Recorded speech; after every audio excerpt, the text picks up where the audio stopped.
مرتکب پر ہمارے نبی محمد سلیم کی زبان پر لعنت کی گئی ہو تو ایسا گناہ کبیرہ گناہ ہے۔ اسے تسلیم کیے بغیر چارہ نہیں کہ بعض کبیرہ گناہ بعض سے بڑے ہوتے ہیں۔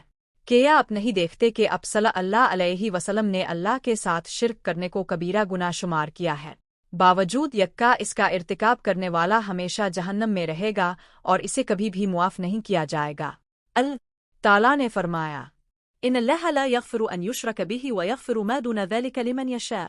النساء 4:48۔ بے شک اللہ یہ جرم نہیں بخشے گا کہ اس کے ساتھ کسی کو شریک ٹھہرایا جائے اور اس کے سوا جو گناہ وہ جس کو چاہے بخش دے گا۔ کبیرہ گناہوں کی تفصیل۔ 1، اللہ کے ساتھ شرک کرنا۔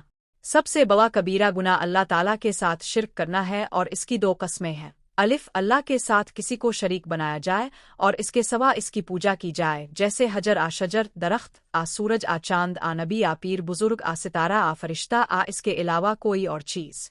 ہر وہ گناہ جس کے بارے میں دنیا میں حد ہے آ، آخرت میں وعید ہے، اسے کبیرہ گناہ کہتے ہیں۔ شیخ الاسلام نے یہ اضافہ نقل کیا ہے، اس بارے میں نفی ایمان کی وعید آ، لعنت آ، ان دونوں جیسی کوئی چیز وارد ہوئی ہو۔ اور درست بات یہ ہے کہ گناہوں کی تقسیم 2 طرح کی ہے، کبیرہ اور صغیرہ، جبکہ کبیرہ گناہ بھی بعض سے بڑے ہیں۔ ابن عبد السلام شافعی نے کہا، کبیرہ گناہ کی تعریف کے بارے میں کوئی بھی ضابطہ اصول اعتراض سے سالم نہیں، لیکن شیخ الاسلام وغیرہ نے جو ضابطہ بیان کیا ہے کہ جس کے بارے میں حد آ، وعید آ، لعنت آ، لا تعلقی آ، وہ ہم میں سے نہیں آ، نفی ایمان جیسے الفاظ وارد ہو، سب سے سالم ضابطہ ہے۔ سعید بن جبیر یہ بیان کرتے ہیں، کسی آدمی نے ابن عباس ان سے کہا، کبیرہ گناہ 7 ہیں، تو ابن عباس بھی انا نے کہا، وہ 700 ہیں، ان میں سے زیادہ قریب 7 تک ہیں۔ اس کے علاوہ یہ کہ استغفار کے ہوتے ہوئے کوئی گناہ کبیرہ نہیں اور اصرار کے ہوتے ہوئے کوئی گناہ صغیرہ نہیں، اور ان سے مروی ایک روایت میں ہے وہ 70 تک ہیں اور علماء نے ان کا شمار کیا ہے، وہ 70 اس سے کچھ زیادہ ہیں، اور یہ شرک اکبر ہے جس کا اللہ عز وجل نے ذکر کرتے ہوئے فرمایا، إن الله لا يغفر أن يشرك به ويغفر ما دون ذلك لمن يشاء۔ بے شک اللہ یہ جرم نہیں بخشے گا کہ اس کے ساتھ کسی کو شریک ٹھہرایا جائے اور اس کے سوا جو گناہ وہ جس کو چاہے بخش دے گا۔ اور اللہ تعالیٰ نے فرمایا، ان الشرک لظلم عظیم، لقمان۔ بے شک شرک بہت بڑا ظلم ہے، اور اللہ تعالیٰ نے فرمایا، إنه من يشرك بالله فقد حرم الله عليه الجنة ومأواه النار وما للظالمين من أنصار۔ المائدہ 57۔ یقین جانو کہ جو اللہ کے ساتھ شریک ٹھہرائے اللہ اس پر جنت قطعی حرام کر چکا ہے اور اس کا ٹھکانہ جہنم ہے۔ اس کے متعلق بہت سی آیات ہیں۔